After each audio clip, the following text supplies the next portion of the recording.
And top of the morning, top of the week, this is We Ourselves. I'm Ambrose I. Lane Sr. On Friday, we began a two-part series. We raised the question, was 9/11 the result of an inside job by our government or by someone connected to people at the highest levels in our government? Over the past several months, I have been honored to have Dr. Judy Woods share with my listeners her important scientific findings. And today, as well as on Friday, another great mind, Andrew Johnson, came all the way here from England. And both are in our studios today to share their views on this issue. Now, what would be the purpose of our government or people at the highest, or someone connected with people at the highest level in our government committing such an atrocious act? Well, its purpose is to create the nationwide emotional response that enabled our government to mislead us into invading Iraq. Iraq and Saddam Hussein had nothing to do with what happened at the Twin Towers. And so we've had them to discuss this issue and to expose to the world the scientific findings by Dr. Woods. And I promised you on Friday that we would make them available to you for your questions because we didn't have a chance to get to your questions on Friday. Now, on Friday, before I get to that, on Friday, both Andrew Johnson and Dr. Woods discussed a concept that we haven't talked about before called the Hutchison effect. So this morning, before opening up the phones for your questions, although you can go ahead and call and get in line, the number to call is 588-0893 or 202-588-0893. I would like to ask Andrew to tell us in as simple terms as possible about what the Hutchison effect is and to introduce another guest that's on the line. Andrew? Thank you very much indeed, Ambrose.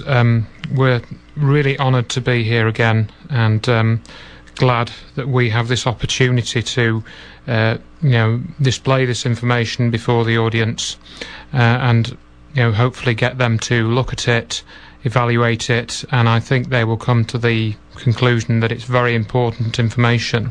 And I will try and start with answering the description that you asked me to give, and I've got something here to read out which is relatively short, and then we're going to go over to John to get his take on this.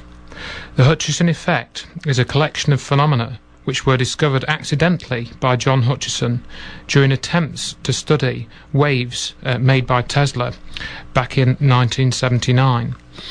The Hutchison effect occurs as the result of radio wave interferences in a three-dimensional zone space volume radiated by two or more high-voltage sources, usually a Van de Graaff generator and two or more Tesla coils.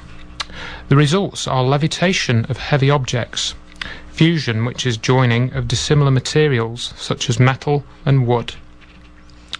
The anomalous melting without heating of metals, without burning adjacent material, spontaneous fracturing of metals which separate by sliding in a sideways fashion, and both temporary and permanent changes in the crystalline structure and physical properties of metals.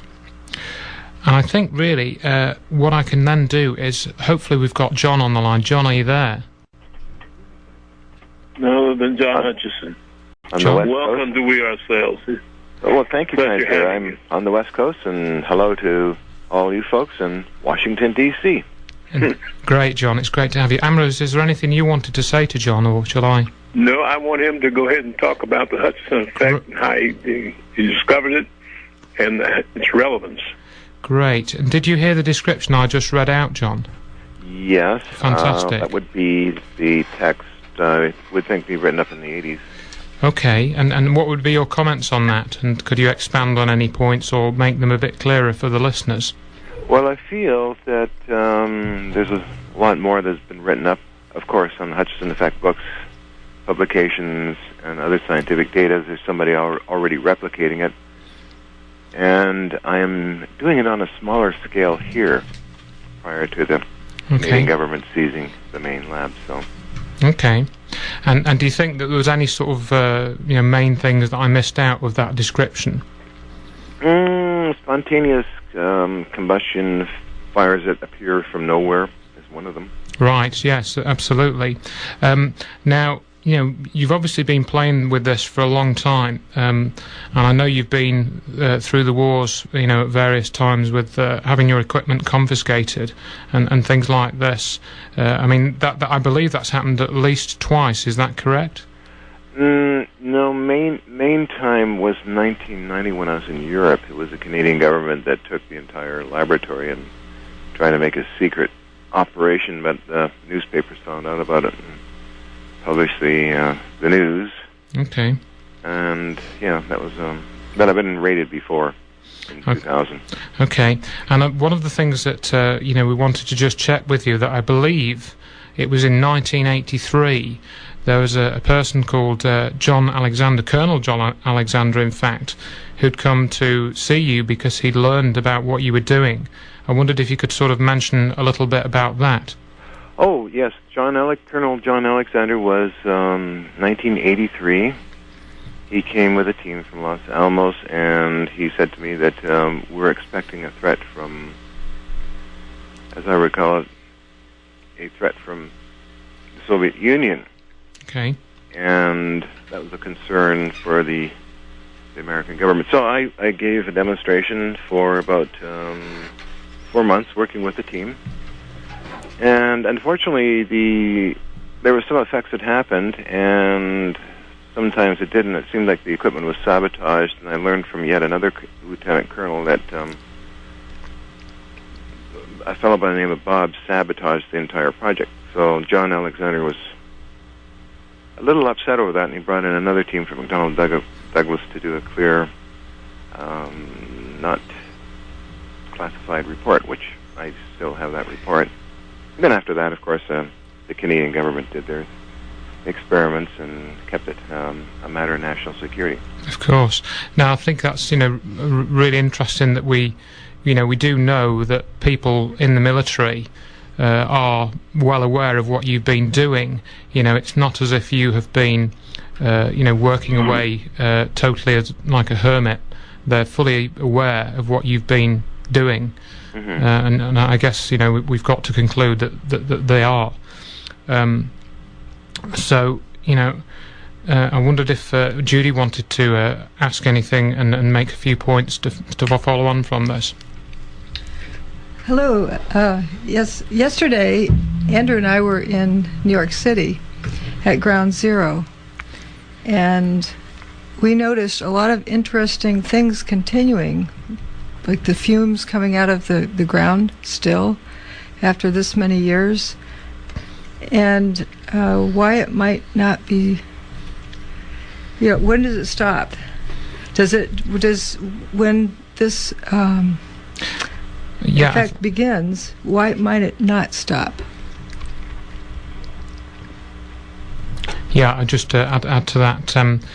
We understand one of the key things is that in many cases, when you start your experiments, you can switch off the power, and the effect that you're generating will continue. We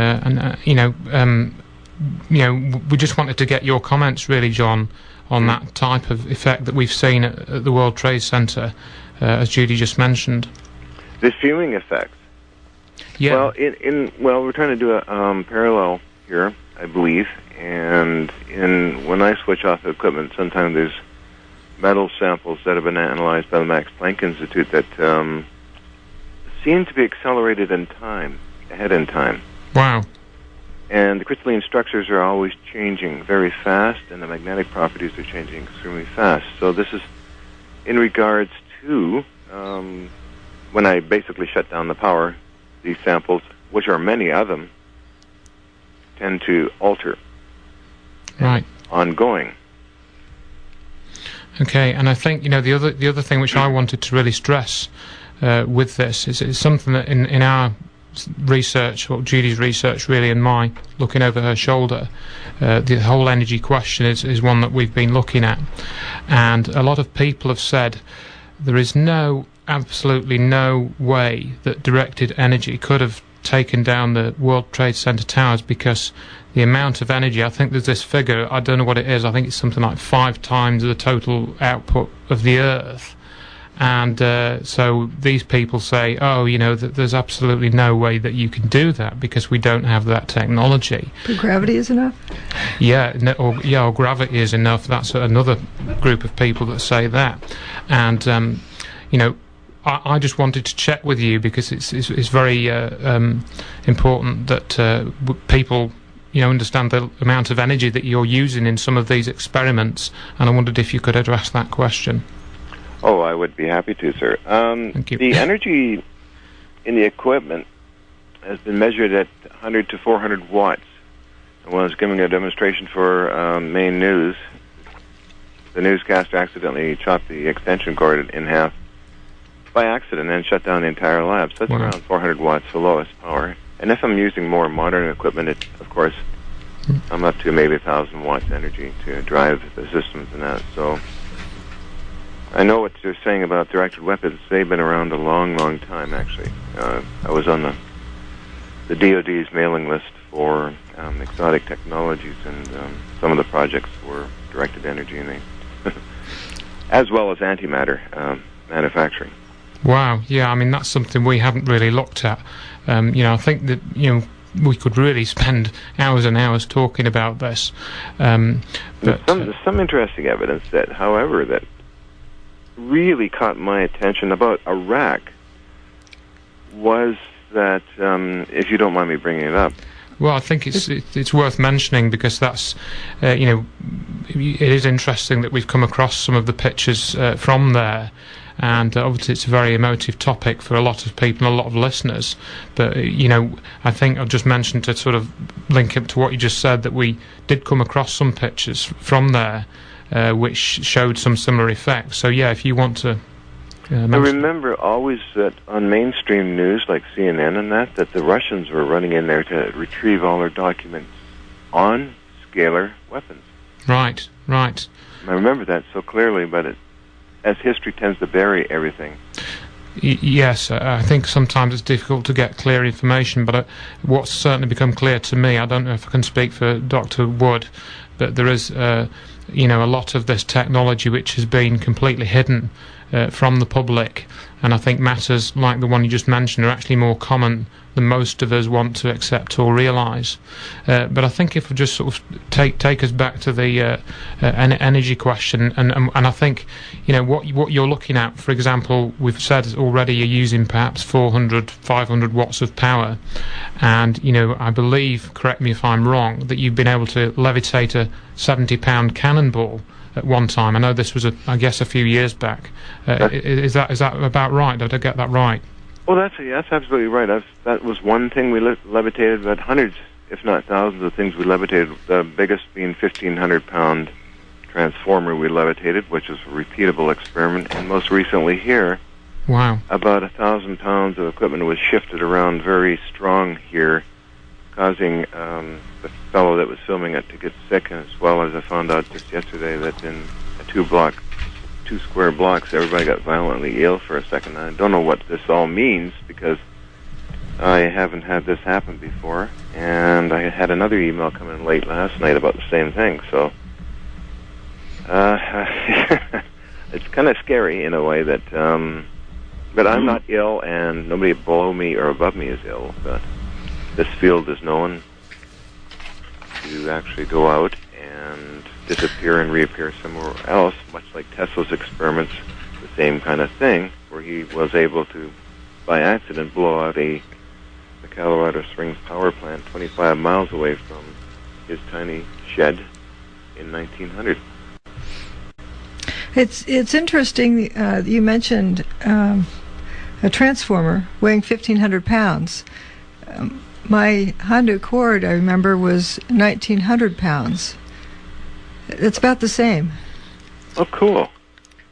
Okay. So if you can lift a transformer, could you lift a car? Yeah, a car. We actually lifted in part, or twisted, a building a little bit, caused cracks in it. Uh-oh. The mayor of this city came here, and he's, a couple of years ago, talking with me, a friendly fellow, Mayor Wright of New Westminster, and he was talking about, he's giving reports of concrete cracking up, as well as citizens in distress. And it seems when I do an experiment like I did for National Geographic TV and Film, I blew out the elevator, so they couldn't get their equipment down after the experiment. And just recently, for Fox TV, I was doing an experiment, and then some plumbing exploded downstairs. But I take in consideration, too, that when I was doing the McDonnell Douglas experiments, that we had a water main explode out in the street. Oh, my gosh. So that's written up in some of the text. So I've been through a lot of mischief, and they have not burned me at the stake, thank goodness. Maybe I should tell you what you say can and will be used against you. Well, this is a good point. Thank you. Much needed. Well, I mean, we're obviously making this public for just those sorts of reasons.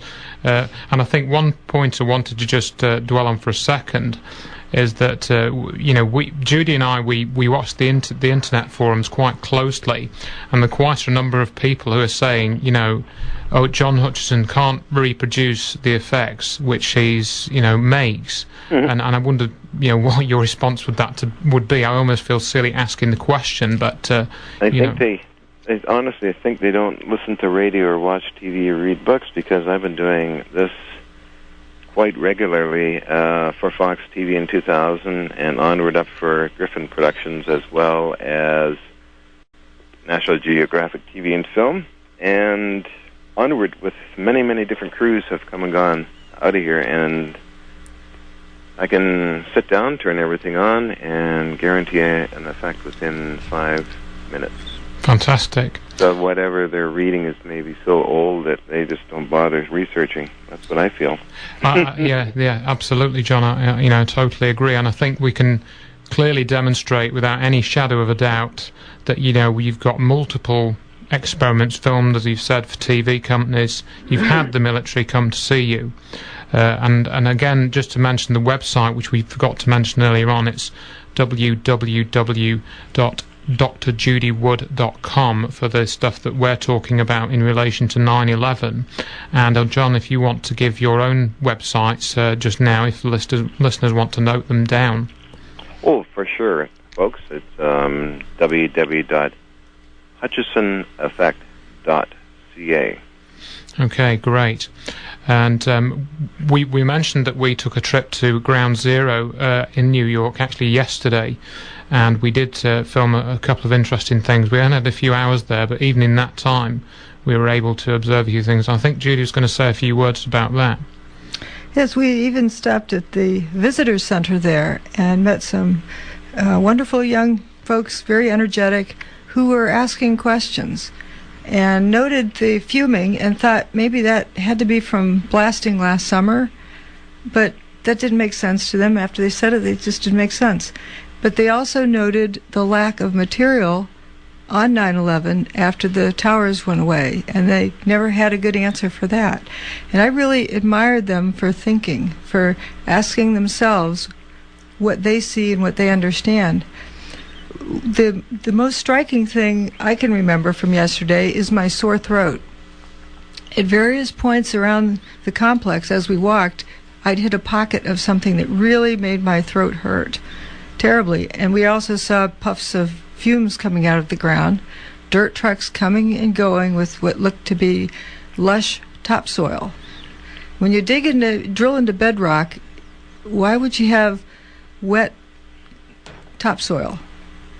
Surely would not be something you'd want to drive on because it'd be slippery, like muck. There was not a gravel road. It was this bright reddish-brown dirt, very lush. So they're hauling dirt in and out still. They're behind schedule.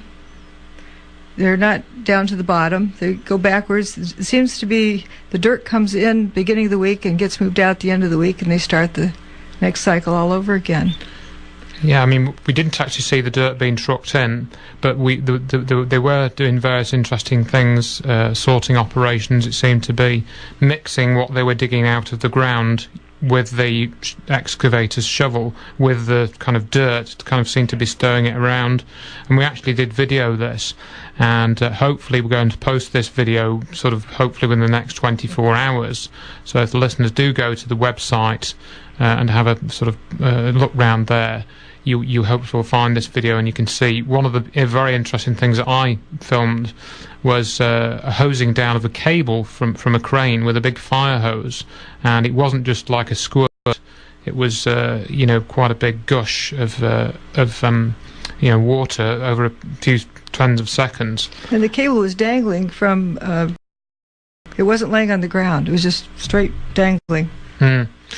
So, what would be your comments on all of that, John?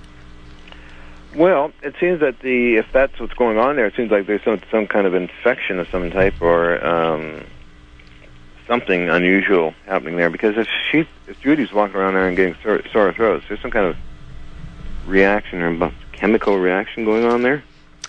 Right, and Bankers Trust, as we know, had that big gash in the front, which they repaired. And then they started taking the building apart. Why would they repair it and then take the building apart? And they're still working on taking the building apart while we were there. They probably have about half of it gone. It's about 20 stories left. But with the beams they replaced the damaged ones with, or the missing, there's just a void that had been in the middle of the building. There's a tremendous amount of rust on those brand new beams that were used to replace the old ones with. That's not good. That means there's a reaction in the steel or in the ground there that's causing that to happen. And when that starts to happen, especially where the contacts with the welding and main bolts are, that leads to structural failure. And across from Building 7, where they're building yet another temporary path train station, I think that's the 4th temporary one they've built so far, it's before the steel beams even are put in place, they're rusting. This bright orange rust, it looks like it was spray painted on, but the beams are painted green. And the path train entrance we walked down through, there were some new beams that were painted last summer, and they're completely rusted through. It's just tremendous. It looks like it's been at the bottom of the ocean for 100 years. Oh, those are the pictures you sent me about the beams there with the bolts? Yes, we have some additional pictures. They're all rust coming out of the paint? Correct. There's paint and it's abrupt area where it's just super rusty. Oh, I saw that, and it's like if that keeps on going like that, it'll fail. Do you have the same kind of phenomenon in your own specimens, like stainless steel that might rust? Actually, yes. Many of our samples have turned what appeared to be like rusting, and that's stainless steel metal, high-grade stainless, and the pitting in that goes in pretty deep. And there's like a reddish, rusty color look to them. Pretty interesting to see that in stainless steel. Yeah, steel, like we've had many different kinds of metal samples that would be even flaking apart. And those are the ones that seem to be going ahead in time. I think we have some pictures of those on the new series that's up on my website. Like we made hundreds, if not thousands, of metal samples over the years, and they're deposited in Germany, Japan, Los Alamos, of course, U.S. Pentagon, I believe, as well as in Toronto, Canada. And I gave away a number of them as gifts too, and they're being always analyzed, tested, and that. I got about 500 pounds, I think, here. Whoa. Wow. So I think it's fair to say that, we've got all the evidence, the physical evidence that you mentioned there. It's all around the world. You certainly haven't kept it secret. And I think, that brings us on to a couple of points as well. One is that I know, for example, some people have said to you, oh, John, this is incredible, which it is, of course. Why haven't you patented this? And I just wondered, why? Well, I'm not interested in patents or even proving it. What I am doing is replicating old technology, basically.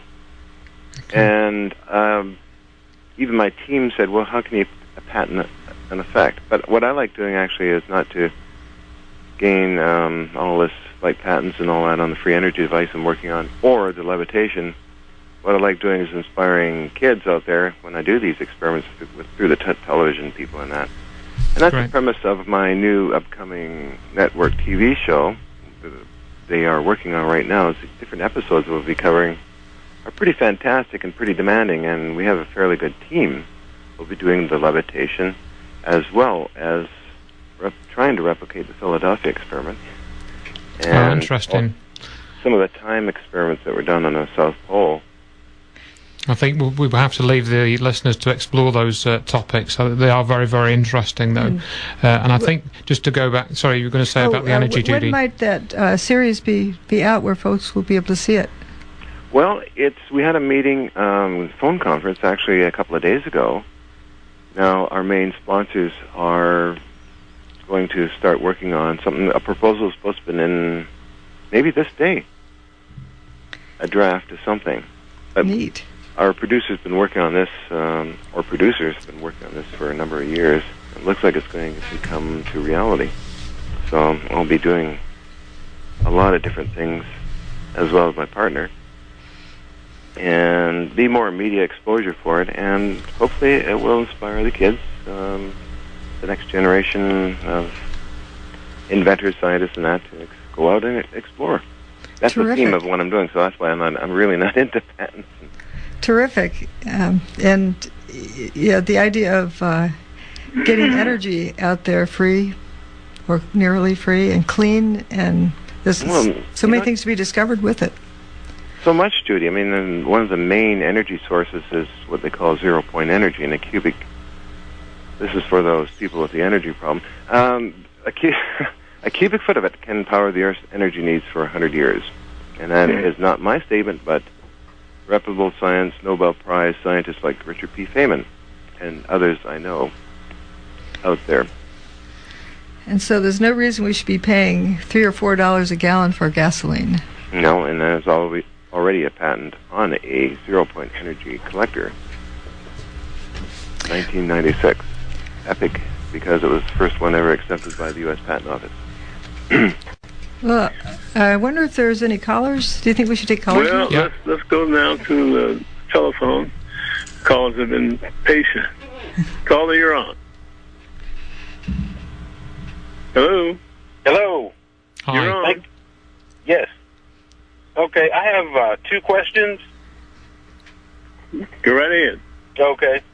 How about, I looked over Dr. Judy Wood's website and also looked over the YouTube photos and video for Mr. Hutchison also, and it's very impressive. But one of my questions is, how about, as far as the World Trade Center is concerned, how about a network of directed energy devices planted inside the towers, not fired like a gun into or at the Twin Towers from some other place?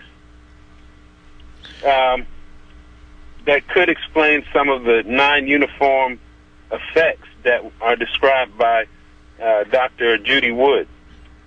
And also, what about a network of directed energy devices that are planted inside the towers using the World Trade Center Plaza's own existing radio frequencies as leverage or catalyst, or as a jumping off point for reactions that eventually brought down each tower?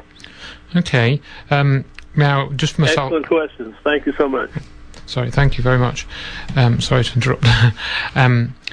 Yes, this is a very difficult question to answer, and I can't really answer it, but I'm sure John can give a few ideas and thoughts on that. But just what I would say is, I think it's very, very difficult to answer those sorts of questions accurately, because we don't really have the evidence to kind of work with. We can just look at the photographic record, but certainly I think that was some interesting ideas, and perhaps I can pass over to John. I assume you heard that okay, John? Yes, I did. That's an interesting idea. There was a lot of interesting research on one directed weapon called the Baser, a boson-directed energy unit, by Dr. Yale at UCLA, and that was a number of years ago, too. Your voice is fading. You need to get close to the phone, Speak up a little John. louder. Your voice is fading. Oh, I'm so sorry. Maybe it's just the lines, but yes, it was... I've seen some of these things in reality. Ion cannons. Wow. Okay. Ambrose? Yeah, go ahead. And I think we're going to go to the next caller now, then. Okay. Yes. You're on, caller. How are you?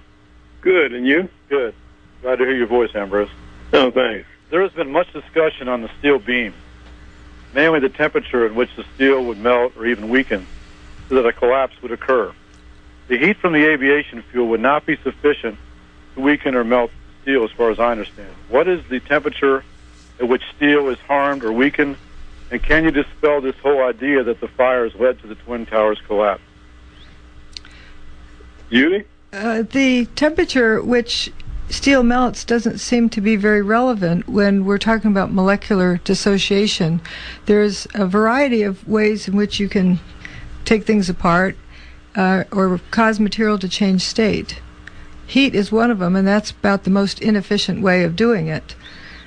We see from the photographs, I think we all are familiar with those pictures of people running down the street with the cloud chasing them. After the cloud passed, we didn't see any cooked bodies. We don't have any reports of people being burned up. It was not hot. Actually, there are reports that the cloud was initially a little bit cooler than the ambient temperature. So there's a different process going on. Okay, hopefully that answers the question, and perhaps we can go to the next caller. Hello? Good morning. Hello, am I on the air? Yep. Okay, I got a couple of questions on to Dr. Filbert there. What happened to the people on the plane if a plane didn't hit this building?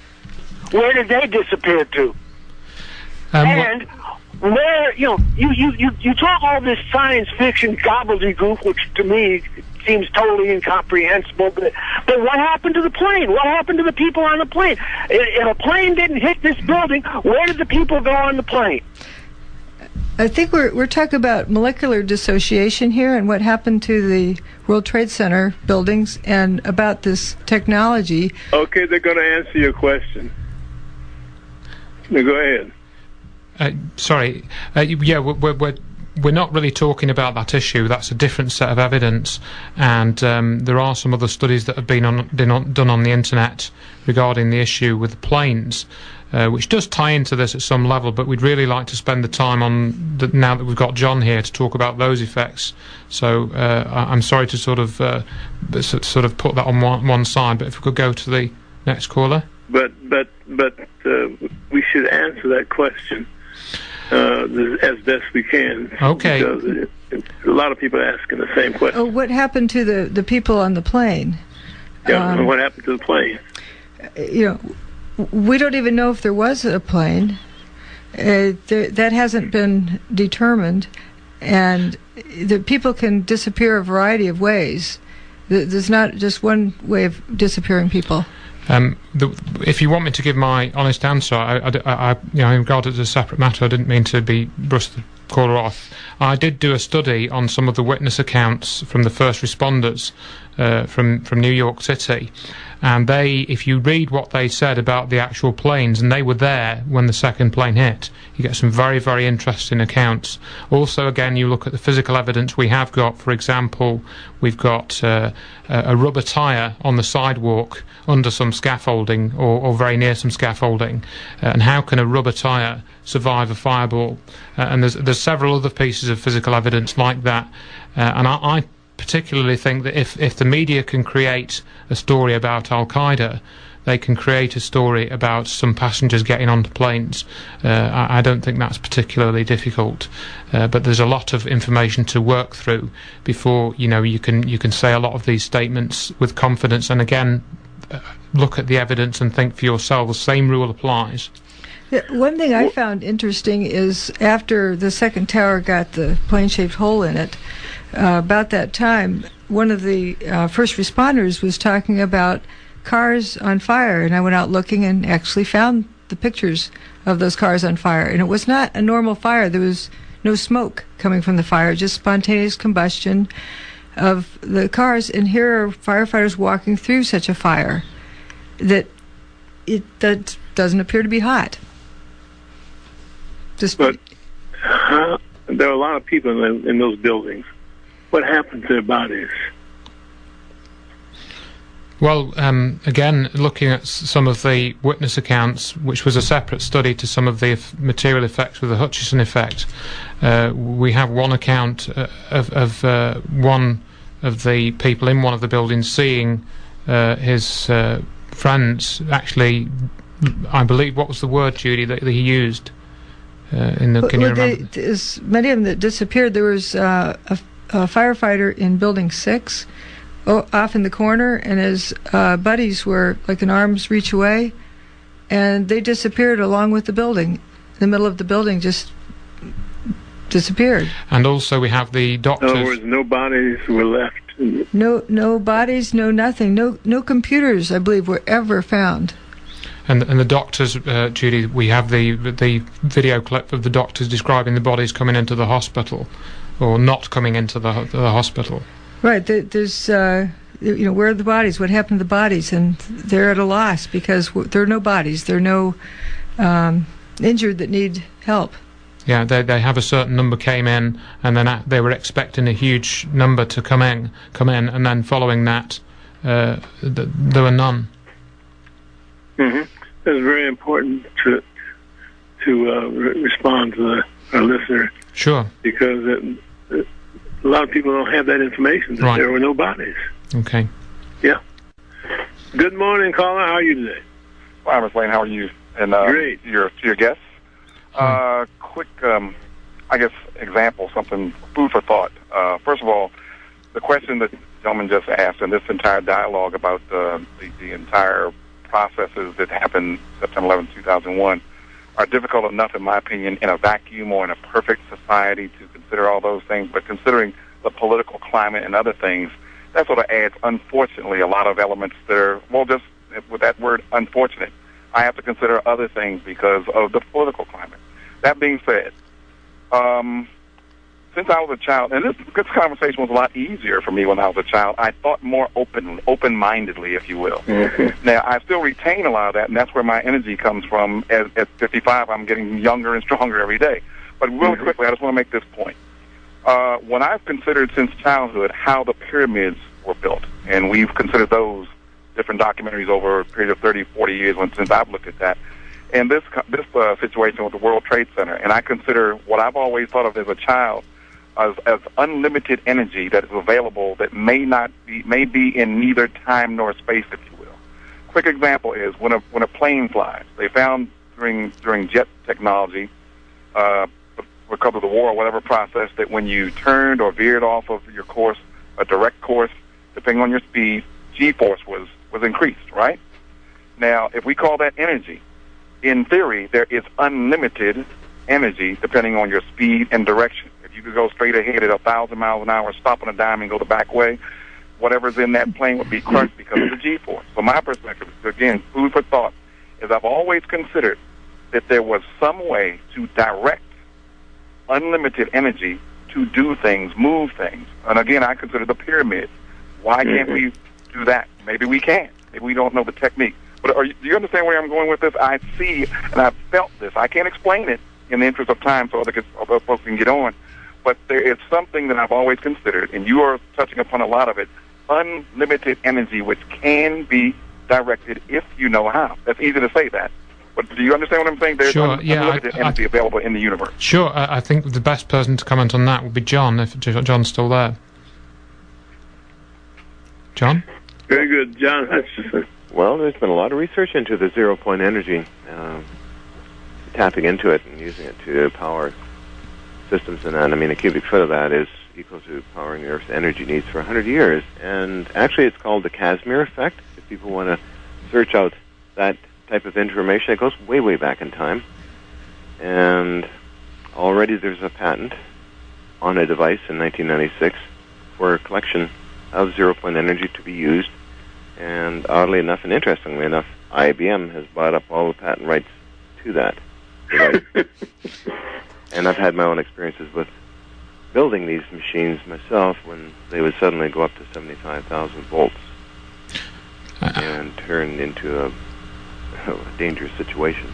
Yeah. I was just sort of add to the tail end of that a person that John and I both know, Nick Cook, he has looked at this zero-point energy and how it ties into the anti-gravity and levitation effects. And going back to the pyramids, who knows, what they had then? Did they have access to this sort of technology?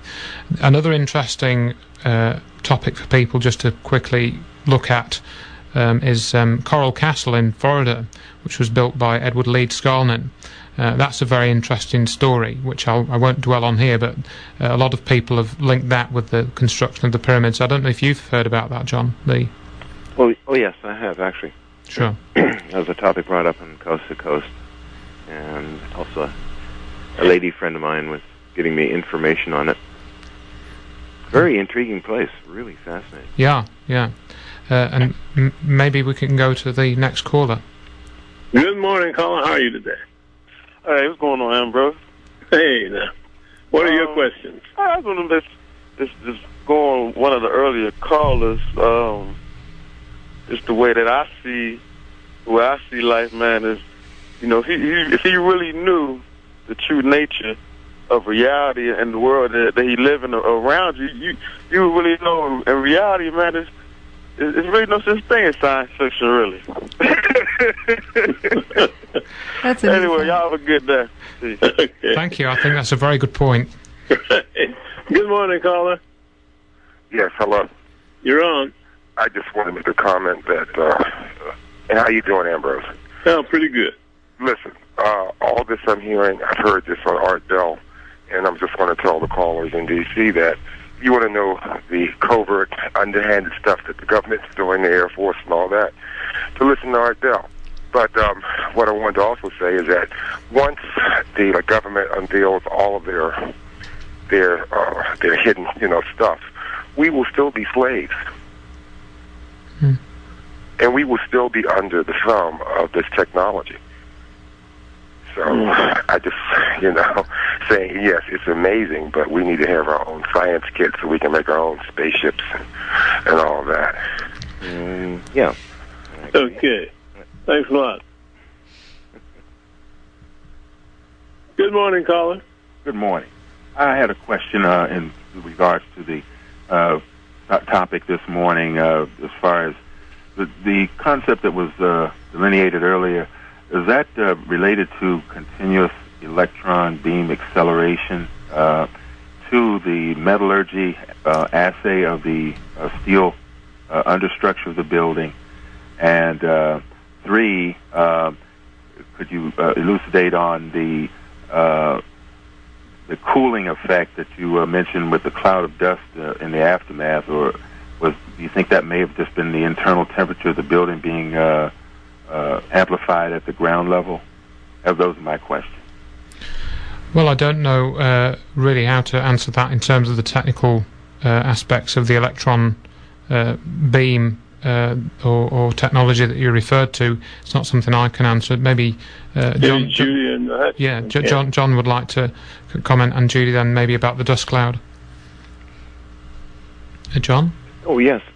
Sorry about that. I thought Judy was going to... Well, there's particle beam weaponry and various types. Speak up a little louder. Yeah, I guess the line is fading here a bit. There's a lot of research into particle beam weaponry, directed energy weapons, as well as devices to turn material into dust. And it's interesting about the cloud, and there's been reports in scientific data on temperature drops and this kind of effects in that. Okay. I have it in writing and documentation form. Oh, that you have seen that before. I've come across that literature in books, and when we test our samples, when you run in there right away and perhaps grab it, it's like ice cold. Wow. Yes, no heat involved. I was wondering if some of the energy comes out of the object, and that's why it cools. A valid point. It's like scientists I know who mentioned that when a woman lifts a car off her child, let's say, the temperature drops all around her. That's getting into the parapsychological stuff, which is a lot of research is going on right now into that region of parapsychology and energy. Wow. So that's where the energy might be coming from, is the surrounding area. Mm-hmm. That's possible. Neat. I've come across that literature on the drop in temperature in various topics like that. And I felt it myself, like a cold, cold wind. And oddly enough, we used to keep, in the hot summer, keep cool by this cold wind. Ooh. I have read some of the transcripts of the first responders who, when the buildings went away, have described their temperature being cooler. That's interesting. And then I would fall in the categories of some of the researchers I know that are doing interesting things and taking measurements in that. It's interesting, the similarities and consistencies. Mm-hmm. Very much so. Okay, so maybe we can go to the next caller. Good morning. Hello? You're on.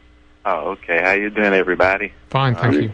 Great. Well, my comment is this. We know that the Pentagon is the one agency, if you want to call that, in the government that never seems to have its budget cut, yet they're the one agency that can't ever account for how all the money is being spent. So maybe we know where it's going now. I think that's an absolutely valid point, and I believe it was September the 10th, 2001, there was an announcement that I think something like $1 trillion had gone missing, and they couldn't do their accounts to work out where it had gone. I believe that question was also posed by Cynthia McKinney at some point after September the 11th. Yeah. And John, I believe that you had dealings with the Pentagon at some level. Maybe you just want to mention that briefly.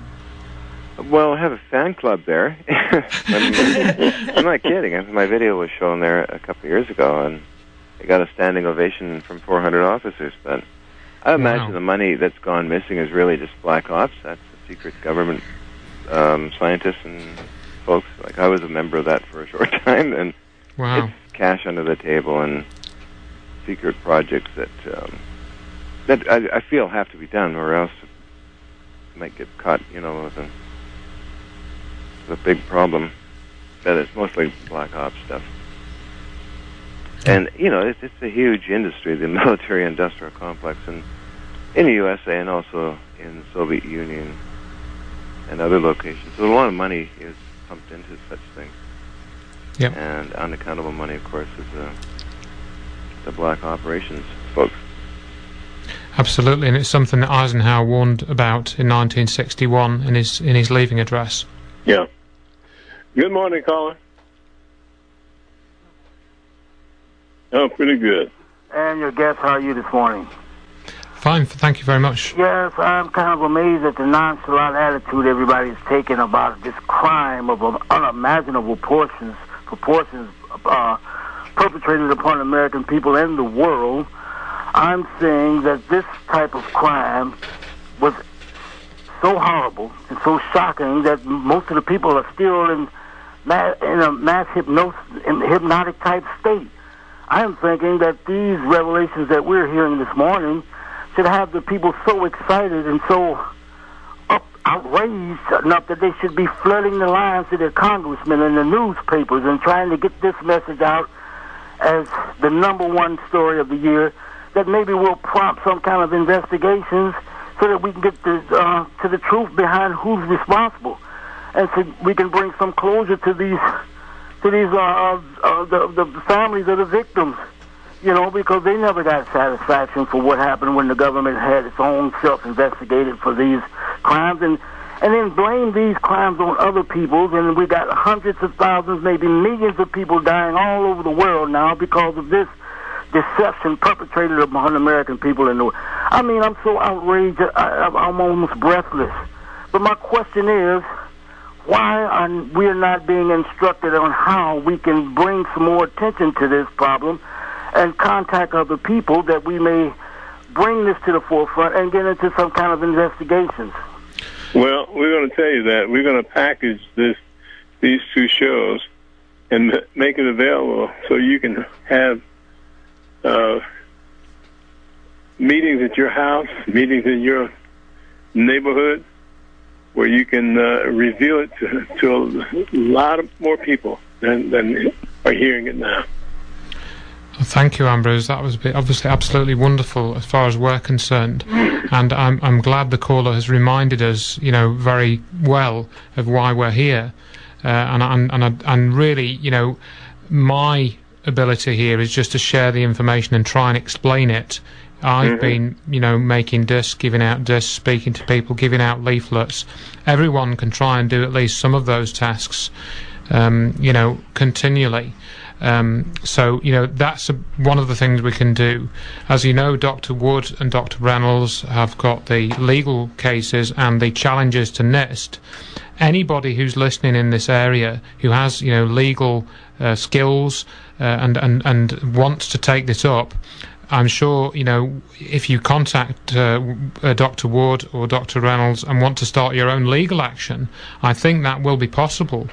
And also, really, one of the things I strongly wanted to say, and I'm glad the caller again has reminded me, if there is anybody listening who knows anything about what we're talking about, take some action. If they're on the inside and they're listening and they want change, then make the change. Help make the change. We're just ordinary citizens, and particularly me being in the UK, I'm even more out on a limb. So, really, it's up to us to take whatever action we can. We can't rely on government agencies to do it for us, because we've been doing that for 6 years, and I think, as the caller pointed out very well again, nothing has happened. Let's take one last call. Call, you're on. Hi, good morning to everyone. Good morning. And your guests. My question is, I've seen on television that the Army is touting a weapon that they have. When they point it at individuals, they get so hot, they drop whatever they're doing, and they run away. And I was wondering how this relates to what your guests are discussing now. Thank you. I believe you're talking about the active denial system, what they're calling. That it causes people. It's like if you put your hand on the burner of a stove, you're not going to think about it. Your hand's just going to be taken off of it. And making people feel that they're burning up makes them move a particular direction.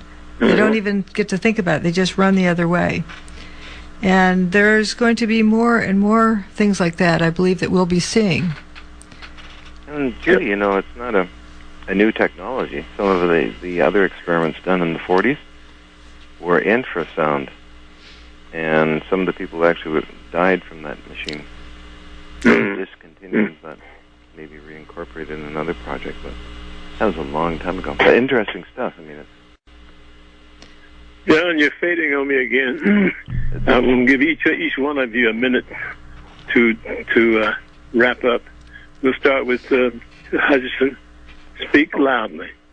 Aye, sir. Yeah, the line goes down. Well, it's been a pleasure to be on your show, and I'd love to see the entire mystery of 911, the most horrible day I ever encountered in my life. Yeah. To be solved and resolution for everybody, really. And the truth, the main thing is the truth. Yeah. That's the main thing, I feel, is the whole truth, what really happened, presented in a proper way and looked at. And thank you for having me on your show. Thank you so much for being with us and joining us. Andrew?